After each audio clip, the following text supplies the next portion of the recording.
اقسم لكم بالله انا جاي ولابس تيشيرت الزمالك النهارده، ولو ما تعرفش ده معناه ايه، ده معناه ان انا جاي اخلص، جاي اقطع عرق واسيح دم، ويلا نشوط مع بعضينا. جيرارد بيكي 6 مرات لا ليجا. ليونيل اندريس ميسي 300 اسيست وانت طالع.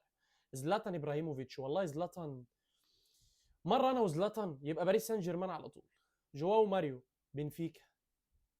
تشافي هرنانديز 3 مرات كوبا ديل ري. توماس مولر.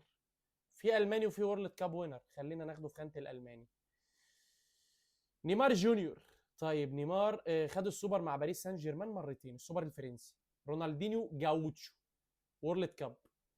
جالويجي بوفون، خدنا الورلد كاب. جالويجي بوفون والله ملوش حاجه في اللي موجودين. كريستيانو الميخور خوجادور ديل موندو كريستيانو رونالدو سانتوس افيرو.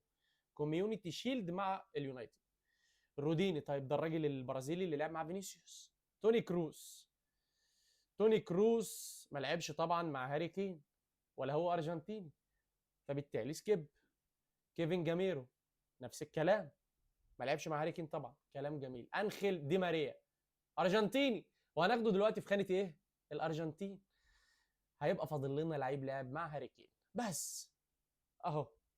خانه الارجنتين لويس سواريز. طبعا سواريز ما لعبش مع هاري كين، هعمل سكيب لسواريز. هيجي لي بقى مين يا باشا؟ هتلاقيهم جايبين لي ادريانو، هتلاقيهم جايبين لي بول جاسكوين بتاع الستينات، هتلاقيهم جايبين لي بوبي مور، الناس اللي اعتزلت اصلا قبل ما هاري كين يتولد.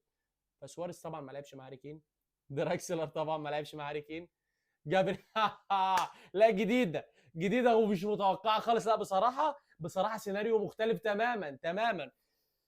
عايز اقول لفظ خارج، ولكن الجو لبش اليومين دول في التيك توك، ف يعني